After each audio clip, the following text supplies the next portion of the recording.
నమస్తే అండి బోసుకుమరి. ఆంధ్రప్రదేశ్‌లో ఇప్పుడు లిక్కర్ కేసు అనేది బాగా సంచలనం అవుతుంది.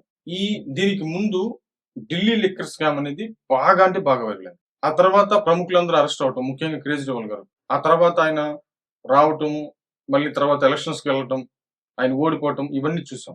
ఇది ఓన్లీ బీజేపీ కేజ్రీవాల్ గారిని బీజేపీ టార్గెట్ చేసింది అని అంటారు. ఓకే. ఇప్పుడు జగన్ గారి పరిస్థితి ఏంటి? సీఎంగా ఉన్నటువంటి టైంలో జగన్మోహన్ రెడ్డి గారి హయాంలోనే ఈ లిక్కర్ స్కామ్ జరిగుంటే దానికి సంబంధించి దర్యాప్తు జరుగుతుంది. సిట్ వేశారు.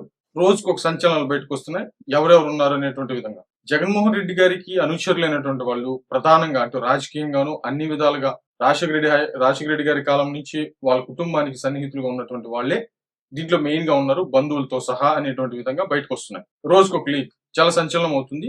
అవతల ఉండేటువంటి పార్టీలకు సంబంధించినటువంటి అంటే ఇప్పుడు కూటమి ప్రభుత్వం కూడా వాళ్ళకి సంబంధించిన ఛానల్స్ కూడా దీన్ని బాగా హైలైట్ చేసేటువంటి ప్రయత్నం చేస్తున్నాయి. ఇదంతా కుట్రపూరితంగా జరుగుతుందో లేదా కక్షపూరితంగా జరుగుతుందని చెప్పేసి వాదించేటువంటి వాళ్ళ పరిస్థితి ఏంటంటే చంద్రబాబు నాయుడు గారు, లోకేష్ గారు, పవన్ కళ్యాణ్ గారు విషయంలో ఇలాగే కానీ ఉన్నట్లయితే సాక్షి ఛానల్ కానీ సాక్షి మీడియా కానీ ఖచ్చితంగా ఇదే చేస్తారు. రోజుకు ఒక సంచలనం, బ్రేకింగ్ న్యూస్ ఏ విధంగా అయితే వాళ్ళు చేస్తారు, వీళ్ళకి అవకాశం వచ్చింది కాబట్టి వీళ్ళు కూడా అలాగే చేస్తున్నటువంటి పరిస్థితి ఉన్నాయి. ఇద్దరిది ఒకటే సేమ్, ఇద్దరిది ఒకే రాజకీయం.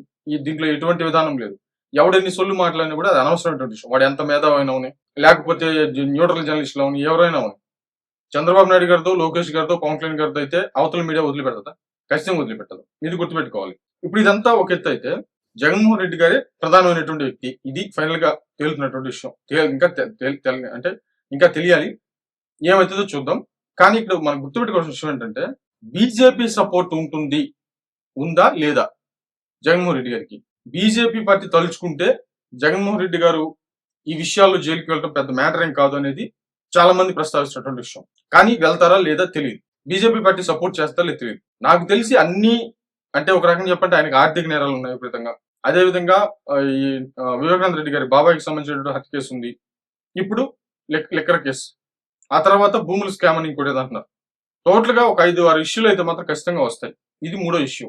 ఇన్ని కేసులు ఉండి, ఇన్ని అలిగేషన్స్ ఉండి, అయినా కూడా ఆయన కాపాడబడుతున్నాడు అని అంటే బీజేపీ సపోర్ట్ లేకుండా ఇది అవ్వదు అనేటువంటి విధంగా అయితే మాత్రం చాలా మంది మాట్లాడుతున్నారు.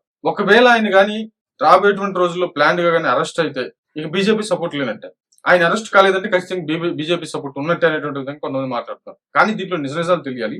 ఇప్పుడు కేజ్రీవాల్ గారికి బీజేపీ సపోర్ట్ లేదు కాబట్టే ఆయన అరెస్ట్ అయ్యాడు. జగన్మోహన్ రెడ్డి గారికి బీజేపీ సపోర్ట్ ఉంది కాబట్టి ఆయన అరెస్ట్ అవ్వట్లేదు. ఈ వాదన అయితే మాత్రం బాగా జనంలో నిలుగుతున్నటువంటి పరిస్థితులు ఉన్నాయి, సోషల్ మీడియాతో సహా. మరి ఏమైతే చూడాలి. ఇది హాట్ టాపిక్ అవుతుంది.